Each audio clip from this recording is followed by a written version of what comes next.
Orin Dafidi Karundinladọrin. Ìyìn ń dúró dè ọ́, Ọlọ́run, ní Síónì. Sí ọ ni a ó mú ẹ̀jẹ́ wa ṣẹ. Ìwọ tí ó ń gbọ́ àdúrà, gbogbo ènìyàn yóò sì wá sọ́dọ̀ rẹ. Ọ̀ràn àìṣedéédé borí mi, bí ó ṣe ti ìrékọjá wa ni, ìwọ ni yóò wẹ̀ wọ́n nù kúrò. Ìbùkún ni fún àwọn tí o yàn, tí o mú wá láti máa gbé àgọ́ rẹ. A tẹ́ wa lọ́rùn pẹ̀lú ohun rere inú ilé rẹ, ti tẹ́ḿpìlì mímọ́ rẹ. Ìwọ dá wa lóhùn pẹ̀lú ohun ìyanu ti òdodo.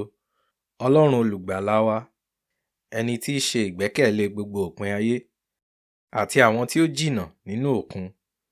Ìwọ tí ó dá òkè nípa agbára rẹ, tí ó di ara rẹ ní àmùrè agbára, ẹni tí ó mú rírú omi òkun dákẹ́, rírú ariwo omi wọn, àti ìdágìrì àwọn ènìyàn.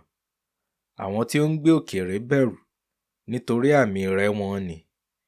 Ìwọ mú ìjáde òwúrọ̀ àti ti àṣálẹ́ yọ. Ìwọ pè fún orin ayọ̀. Ìwọ bẹ ayé wò, ó sì bomirin. Ìwọ mú ọrọ̀ púpọ̀. Odò Ọlọ́run kún fún omi láti pèsè ọkà fún àwọn ènìyàn. Nítorí ibẹ̀ ni ìwọ ti yàn án. Ìwọ fi bomirin sí àpòrò rẹ. Ìwọ tẹ́ ògúlùtù rẹ. Ìwọ fi òjò mú ilẹ̀ rẹ̀ rọ̀, ó sì bùkún ọ̀gbìn rẹ̀.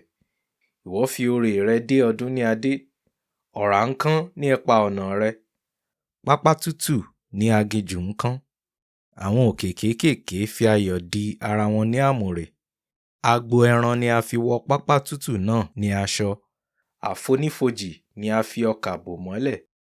Wọ́n hó fún ayọ̀, wọ́n ń kọrin pẹ̀lú.